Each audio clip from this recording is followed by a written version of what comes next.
The cattle car doors scraped open with a metallic shriek that seemed to tear through Lieutenant Hans Weber's skull. After 3 days pressed against 60 other German prisoners, breathing stale air thick with fear and unwashed bodies, the sudden flood of December daylight felt like a physical blow.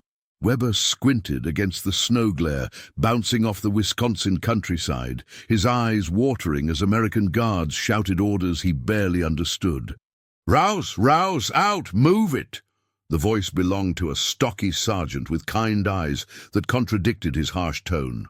Weber stumbled down the wooden ramp, his sea legs still unsteady after the Atlantic crossing from his U-boat capture off the Maine coast. Around him, his fellow prisoners moved like sleepwalkers, clutching their few possessions and blinking at the alien landscape of Camp McCoy. What struck Weber first wasn't the barbed wire or the guard towers. Those he'd expected. It was the smell drifting from the mess hall, roasting meat, fresh bread, and something sweet he couldn't identify. His stomach, empty except for thin broth and hardtack for days, clenched painfully. The aroma carried impossible richness, the kind of abundance that existed only in peacetime memories. "Welcome to Wisconsin, boys," the sergeant called out in broken German. "Keep moving. Hot food waiting." Weber caught the eye of Hauptmann Friedrich Kruger, the submarine commander who'd become their unofficial leader during transport. Kruger's jaw was set in the rigid line Weber knew meant trouble. The older officer had spent the entire journey reminding them of their duty, their oath, their obligation to resist any comfort the enemy might offer. "Remember who you are," Kruger had whispered just that morning. "Remember what they've done to our cities, our families."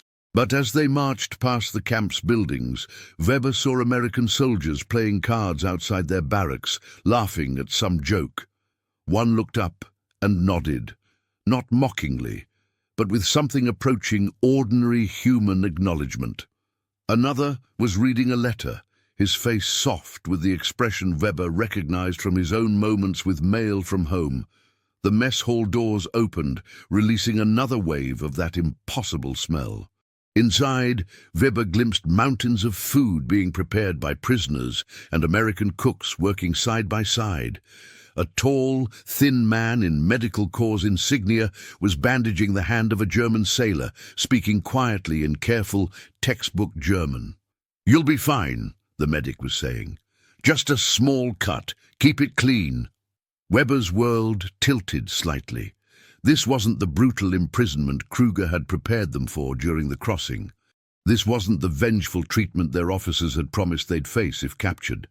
The American medic looked up as the new arrivals filed past, and Weber saw something in his eyes that made his chest tight with an emotion he couldn't name. Not pity, but recognition. As if the medic saw not enemy soldiers, but simply men far from home. Processing moved quickly. Delousing, medical examination, assignment to barracks. Weber found himself in Block 7 with 15 other naval personnel, including Kruger. Their bunks came with real mattresses, not straw. Wool blankets that smelled of soap, not mildew. Through the window, Weber could see the camp's layout, workshops, a library, even what looked like classrooms. That first evening, the guards brought them to the mess hall for dinner. Weber stared at his tray in disbelief. A thick slab of beef, mashed potatoes swimming in butter, green beans, and bread so white it seemed to glow under the electric lights. And beside his plate, condensation beading its surface like jewels, sat a glass bottle of Coca-Cola. Weber had heard of the American soft drink, but never tasted it. The bottle felt foreign in his hands, heavier than he'd expected, the glass textured with tiny bubbles. Around him, other prisoners sat in stunned silence, some crying quietly as they faced more food than many had seen in months. Kruger's voice cut through the quiet like a blade. "This is how they break us. They feed our bodies while they poison our minds." But Weber couldn't stop staring at the Coca-Cola. Back home, his sister Anna had written about ration cards, about making soup from potato peels, about their mother growing thinner each week. And here sat abundance that seemed almost obscene in its casual plenty. If stories like this make you question what you'd do in someone else's boots, tell us in the comments how you imagine you'd react in this camp, and stay with us for the next chapters. Webber's first week at Camp McCoy fell into rhythms that surprised him with their mundane normalcy. Reveille at 0600, followed by roll call in the compound yard where their breath steamed in the Wisconsin cold. Then work assignments. Webber found himself back in familiar territory, repairing radio equipment in the camp's electronics shop alongside American technicians who treated him more like a valued colleague than an enemy prisoner. The sergeant who'd met their transport train introduced himself as Murphy, the same man Webber would later remember for bringing him sandwiches during the mirror restoration project that had haunted his conscience for months before this current assignment. Murphy had a way of explaining tasks that suggested respect for Weber's expertise, a recognition that grated against everything Kruger preached during their evening discussions in the barracks. "They're trying to make us forget," Kruger would insist, pacing between the bunks after lights out. "All this comfort, this courtesy, it's designed to make us grateful, to make us forget what we're fighting for." But Webber found it harder each day to maintain the anger that had sustained him through his submarine service. The American radio man who worked beside him, a farm boy named Johnson from Minnesota, had shown him photographs of his family's dairy operation. Johnson's worry about his younger brother somewhere in the Pacific sounded exactly like Webber's own anxiety about Anna in bomb-ravaged Hamburg. The Coca-Cola had become a daily ritual. Every meal, every prisoner received one of the distinctive bottles alongside whatever abundance the mess hall offered that day. Webber had learned to savor the strange sweetness, the sharp bite of carbonation that seemed to dance on his tongue. It tasted like nothing from his world, artificial in the way that American prosperity felt artificial, yet undeniably real and strangely comforting. Dr. Patricia Henley made her rounds through the barracks each morning, checking for signs of illness or injury with the kind of thorough attention Webber remembered from civilian physicians before the war. She was the camp medic Murphy had mentioned, a quiet woman in her 30s who spoke German with a slight accent that suggested university study rather than heritage. "How are you settling in, Lieutenant?" she'd asked him that Tuesday morning, taking his temperature with the same care she'd shown the most senior officers. "Well enough," Webber had replied, though the question bothered him more than he wanted to admit. Settling in suggested acceptance, adaptation. It suggested he was becoming comfortable with captivity, which Kruger would certainly see as the first step toward collaboration. The work assignments revealed the camp's broader purpose. Some prisoners taught German language classes to American intelligence personnel. Others worked in the camp's surprisingly well-equipped machine shops, repairing everything from truck engines to typewriters. A few worked on local farms, helping with winter preparations that kept Wisconsin's agricultural economy running, despite wartime labor shortages. Webber's electronics work brought him into contact with equipment that impressed him despite his determination to remain professionally detached. The Americans had radar systems he'd only heard rumors about, communication devices that seemed years ahead of anything he'd seen in German service. When Johnson asked his opinion about a malfunctioning frequency modulator, Webber found himself drawn into technical discussions that felt like conversations between colleagues rather than interrogations. "You really know this stuff," Johnson had observed, watching Webber trace a circuit problem that had puzzled the American technicians for days. The comment carried no surprise, no suggestion that German technical expertise was unexpected, just professional recognition between men who understood the intricate beauty of electronics. Webber felt a flush of pride that immediately shamed him. Letters from home arrived with irregular frequency, each one a reminder of the world Webber had left behind. Anna's most recent note, dated 3 weeks earlier, described the ruins of their neighborhood, the constant hunger, the way their mother's hands shook now when she tried to write. The contrast with the camp's abundance grew more stark with each meal. each Coca-Cola that appeared beside his plate like a small miracle of American plenty. "They want us to feel guilty about eating," Kruger observed, watching Weber hesitate over his dinner that Thursday evening. "They want us to think we don't deserve this comfort while our families suffer." But Weber suspected the truth was more complex and more troubling. The Americans weren't trying to make them feel guilty. They were simply treating prisoners according to their own standards of basic decency, standards that happened to exceed what many German families could hope for during wartime. The generosity wasn't calculated. It was casual, reflexive, the product of a society that had never known real hunger. That realization frightened Weber more than deliberate cruelty would have, cruelty he could resist, could use to fuel his anger and maintain his sense of righteousness.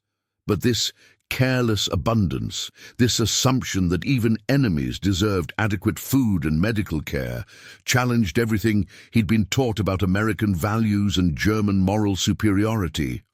The first real snow of the Wisconsin winter arrived in late December, blanketing Camp McCoy in a white silence that muffled the usual sounds of prison routine.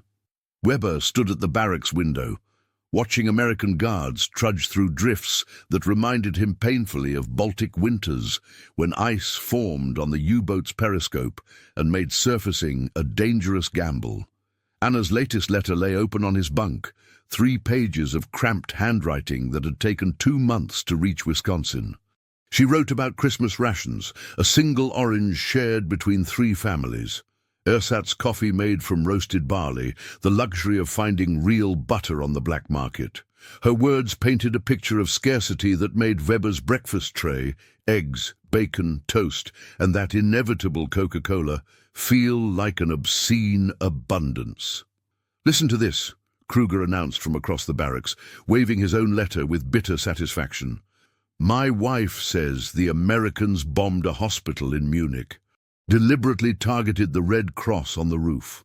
Other prisoners gathered around as Kruger read details of air raids, civilian casualties, the systematic destruction of German cities by the same people who served them seconds at dinner and asked politely about their health each morning. Weber felt the familiar anger rising, the cleansing fire of righteous hatred that made everything simple again. But then Johnson appeared in the electronics shop that afternoon with news that complicated Weber's renewed fury. The farm boy's hands shook as he shared the telegram about his younger brother, missing in action somewhere in the Pacific, his transport ship torpedoed by a German submarine. "They don't know if anyone survived," Johnson said quietly, staring at the radio equipment they'd been repairing together for weeks. "He just turned 18 in October." Weber's throat constricted. 18 was younger than most of his submarine crew, younger than Anna. He tried to summon satisfaction at news of a successful German attack, but all he could think about was Johnson's photographs of a farm family that looked remarkably like his own. Parents aging too quickly, young faces trying to smile despite uncertainty and fear. The contradiction sat in Weber's stomach like a stone, growing heavier with each shared meal, each casual conversation about technical problems, each time Dr. Henley checked his blood pressure with the same careful attention she'd show her own family. How could these people be the monsters Kruger described when Weber worked alongside them every day, saw their grief, their worry, their fundamental decency? That evening brought a surprise that deepened Weber's confusion. The camp administration announced a Christmas celebration, not just for American personnel, but for prisoners as well. Volunteers from local churches had donated gifts, books, candy, even small personal items like soap and writing paper. The mess hall would serve a special dinner with turkey, stuffing and desserts that existed only in Weber's peacetime memories. "It's psychological warfare," Kruger insisted during their nightly discussion. "They're trying to make us forget we're prisoners, forget we're at war.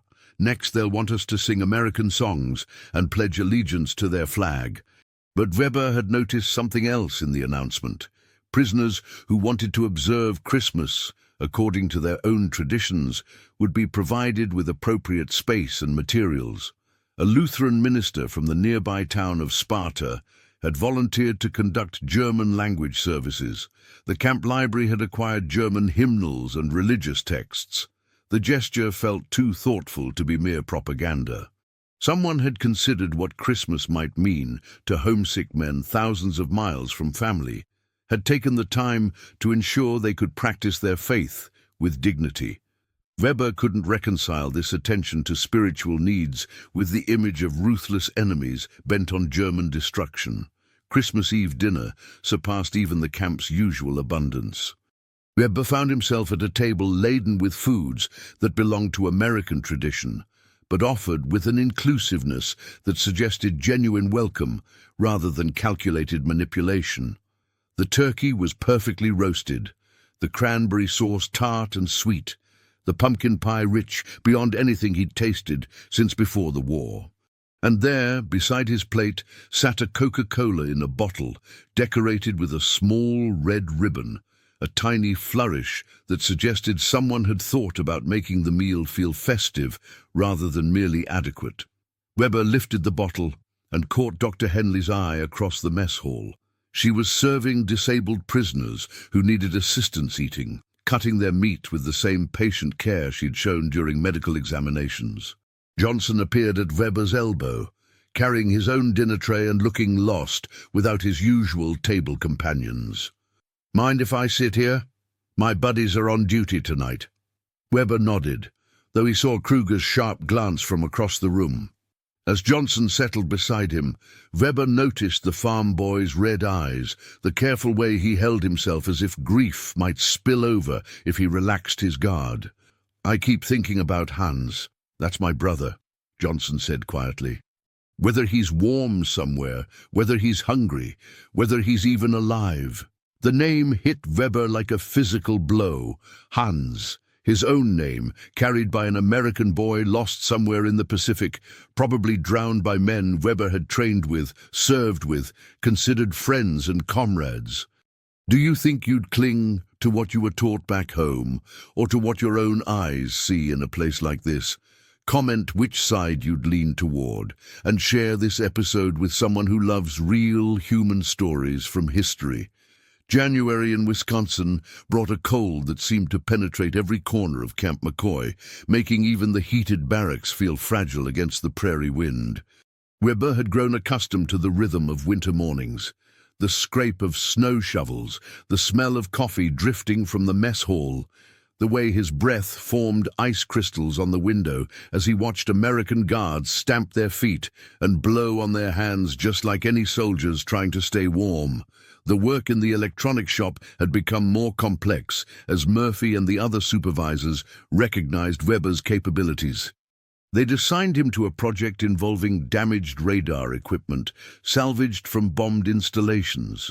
Ironically, some of it destroyed by Luftwaffe raids that Weber's U-boat had called in during North Atlantic operations.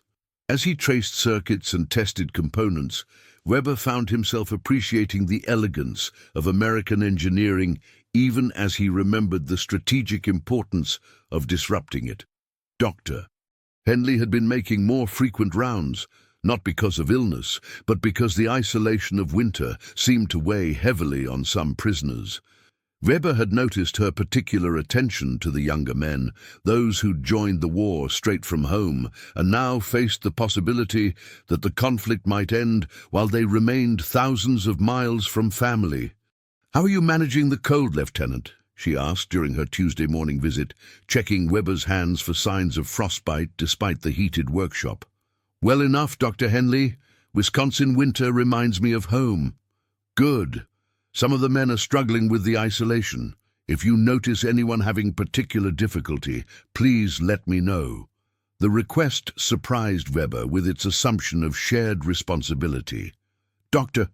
Henley was asking him to help care for his fellow prisoners, treating him as a partner in maintaining their health and morale, rather than simply another patient to monitor. The trust implicit in her words sat uneasily with Kruger's constant warnings about American manipulation. Johnson's mood had improved slightly since receiving word that his brother's ship had been found with survivors, though Hans Johnson remained missing. The farm boy threw himself into work with desperate energy, staying late in the electronics shop and asking Weber increasingly technical questions about radio frequency theory and circuit design. "You know," Johnson said one afternoon, as they worked on a particularly stubborn communications device, "after the war, there's going to be a lot of opportunities in electronics, television, maybe even radio telephones. You ever think about coming to America?" The question hung in the cold workshop air like a physical presence. Weber had been thinking about it, though he'd tried to push such thoughts away as disloyal. The America he'd discovered at Camp McCoy bore little resemblance to the decadent, ruthless empire described in German propaganda. Instead, he'd found a society that seemed to waste resources almost carelessly, while maintaining an underlying assumption that even enemies deserved basic dignity. The Coca-Cola had become Weber's private barometer of this contradiction. Each bottle represented abundance that his family couldn't imagine, served with casual generosity that made the drink taste like both comfort and accusation.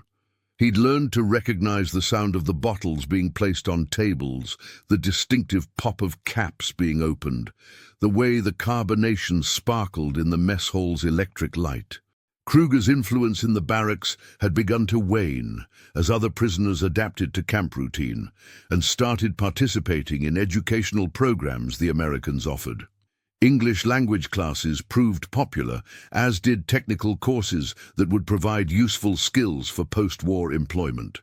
Weber had resisted joining these programs, but he listened carefully to discussions among prisoners who'd begun to imagine futures beyond the war.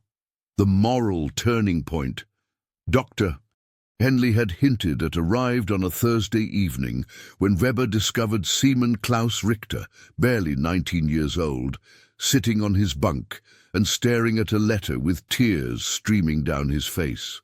Richter's father had been killed in an air raid, his mother evacuated to relatives in Bavaria, his younger sister missing in the chaos of civilian displacement.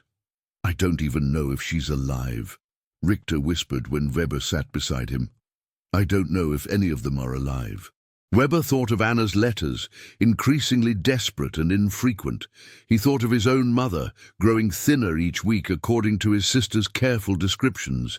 He thought of Johnson's missing brother and Dr. Henley's gentle questions about prisoner welfare, and the impossible abundance of American meals that arrived 3 times daily, regardless of anyone's worthiness or nationality. "Come with me," Weber said quietly. He led Richter to the camp infirmary, where Dr. Henley was completing her evening rounds. Weber had never sought help from the American medical staff for anything beyond routine checkups, but something in Richter's devastated expression had broken through his careful reserve.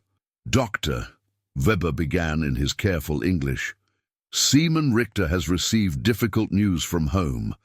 I think he needs help." Dr. Henley looked up from her paperwork and immediately focused on Richter's tear-streaked face. Without hesitation, she guided the young sailor to a private room where she could speak with him quietly. Before closing the door, she turned back to Weber. "Thank you for bringing him. That was the right thing to do." The words followed Weber back to the barracks, where Kruger waited with sharp questions about his absence. Weber deflected the interrogation, but he lay awake that night, thinking about the ease with which Dr. Henley had responded to a German sailor's grief, the way she treated his suffering as worthy of attention, simply because he was human and in pain. February brought news that changed everything at Camp McCoy, though the transformation began quietly, with rumors whispered between work details and conversations that stopped abruptly when guards approached. Weber first heard it from Johnson, who'd returned from town leave with information his superiors hadn't yet shared with the prisoner population. "The war's not going well for your side," Johnson said carefully as they worked on a radar assembly that had arrived from the European theater.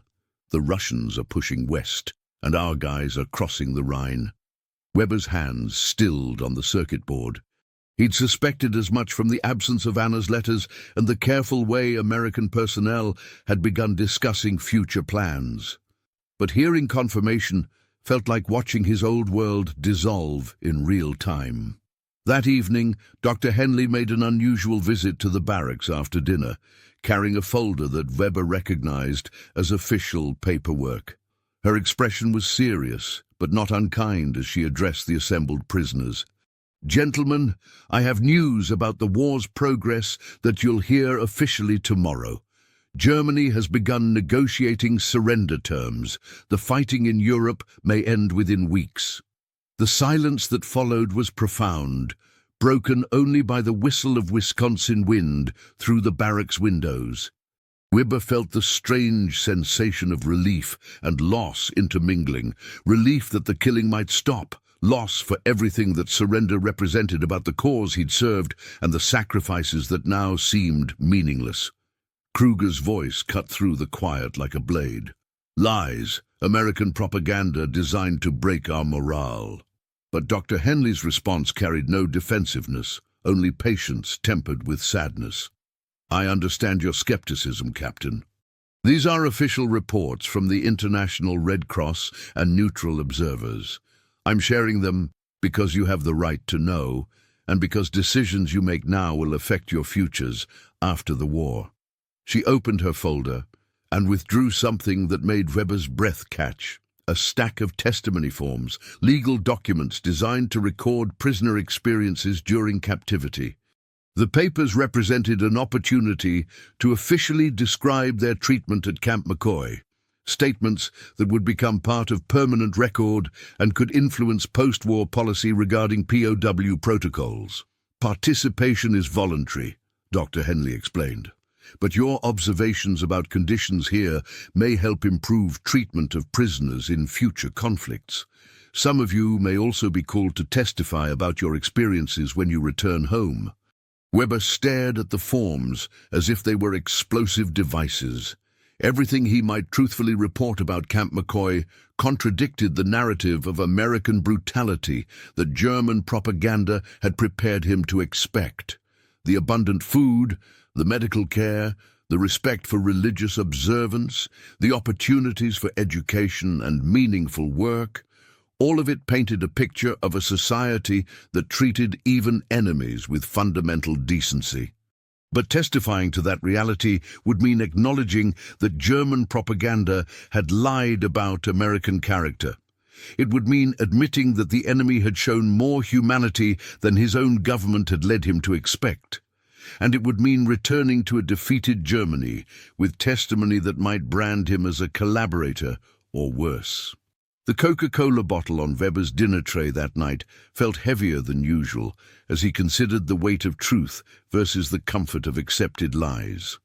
Around him, other prisoners engaged in heated discussions about the testimony forms, with Kruger leading those who saw any cooperation as betrayal, and younger men like Richter arguing that honesty might help prevent future wars. Johnson found Weber after dinner, carrying 2 bottles of Coca-Cola and wearing an expression of awkward sympathy. "Thought you might want to talk," the farm boy said, offering Weber one of the bottles.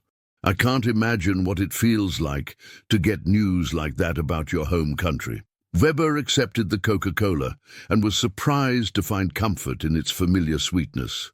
The drink had become a symbol of American abundance, but also of the small daily kindnesses that had characterized his captivity. Each bottle represented someone's decision to treat prisoners as human beings worthy of small pleasures rather than enemies deserving only minimal survival rations. "Johnson," Weber said slowly, "what will happen to prisoners who choose to stay in America after the war?" "Don't know for sure, but I hear there are programs for skilled workers. Guys like you, with technical knowledge, would probably find opportunities. My family could probably use help modernizing the farm equipment if you were interested." The offer was made casually, but Weber heard the genuine warmth behind it.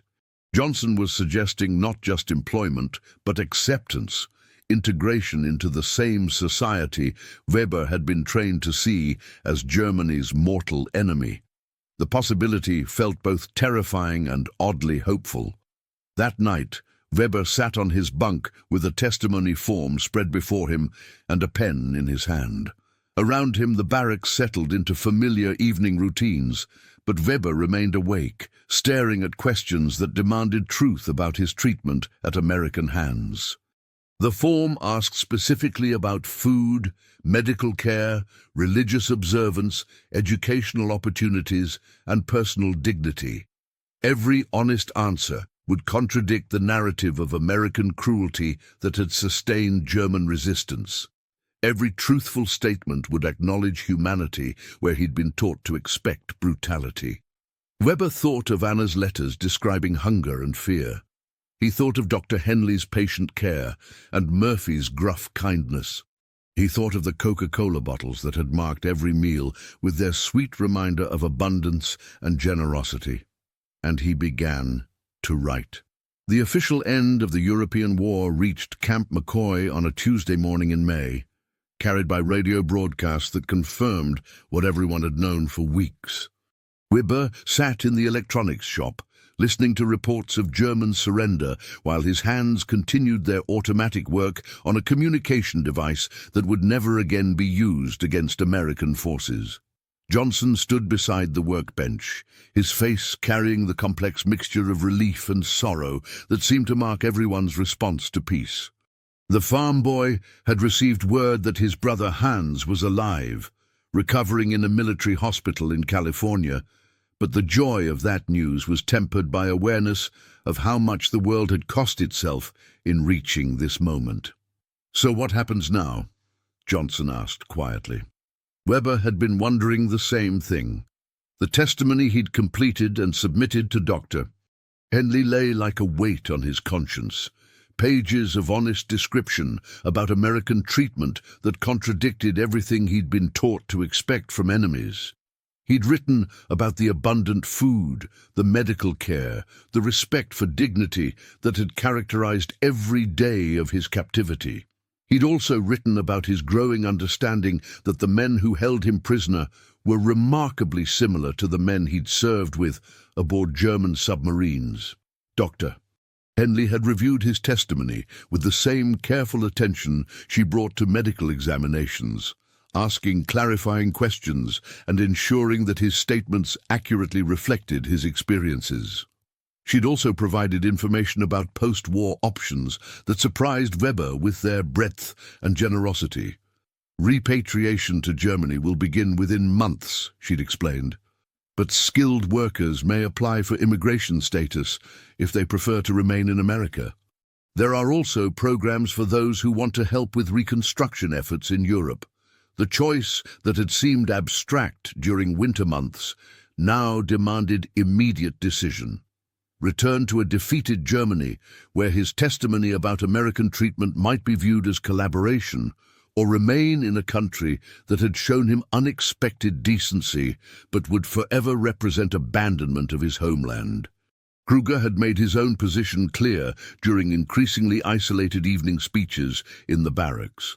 The submarine commander refused to complete any testimony forms and actively discouraged others from cooperating with what he termed American propaganda efforts. His influence had diminished as more prisoners participated in education programs and work assignments, but his criticism still carried weight with men struggling to reconcile loyalty with truth.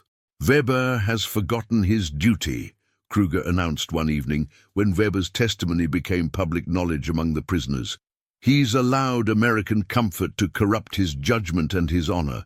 The accusation stung because it contained enough truth to be dangerous. Weber had been changed by his months at Camp McCoy, had discovered that enemies could be decent and that abundance didn't necessarily corrupt character.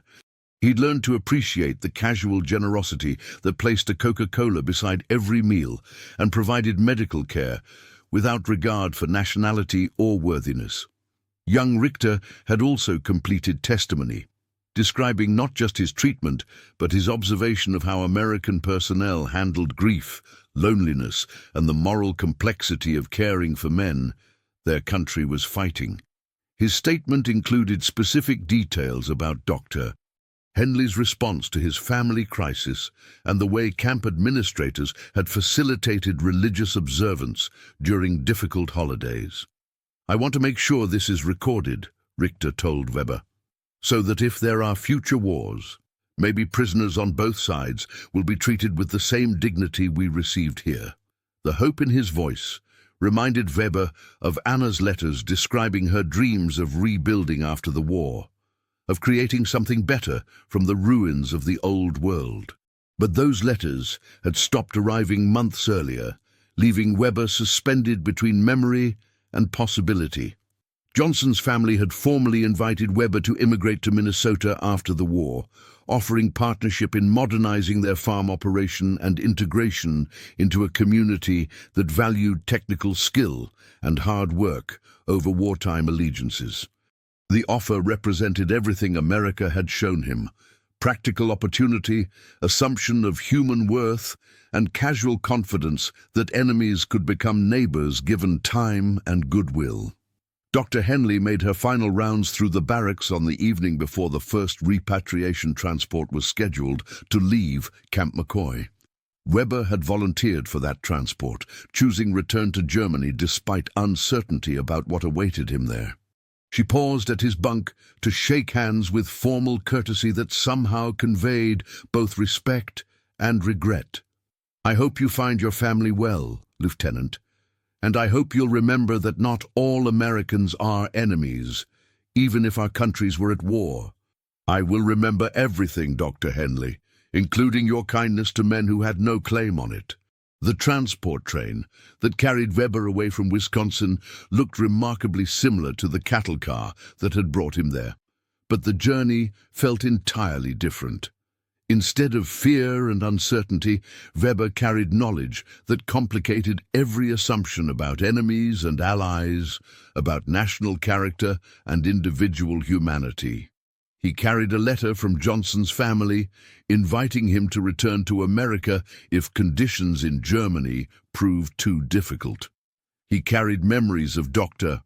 Henley's patient care and Murphy's gruff respect for professional competence, and he carried the taste of Coca-Cola, that strange sweet drink that had marked every meal with its reminder that abundance could be shared even with enemies.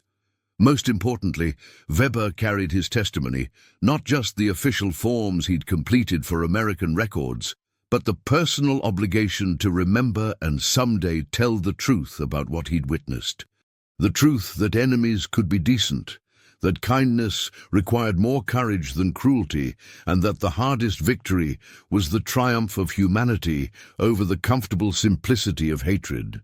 Years later, when Weber established his optical repair shop in Hamburg and received occasional letters from Johnson describing the farm's prosperity and America's post-war growth, he would sometimes buy a bottle of Coca-Cola from the increasingly common vendors and remember the taste of generosity served with every meal at a prisoner of war camp in Wisconsin.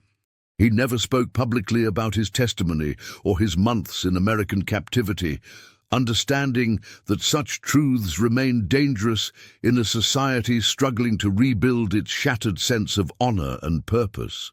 But in quiet moments with his children and grandchildren, Weber would tell stories about enemies who had shown unexpected mercy, and about the obligation to remember that even in war, humanity sometimes triumphed over hatred.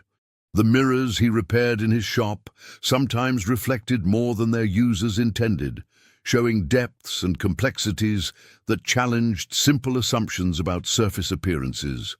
Like his memories of Camp McCoy, they reminded Weber that the most important truths were often the most difficult to acknowledge, and that witnessing mercy was a burden as well as a gift. If this story reminded you that even in the darkest times, small acts of humanity still matter, subscribe to the channel, tell us which country you watch from, and invite someone to revisit history with us in the next story.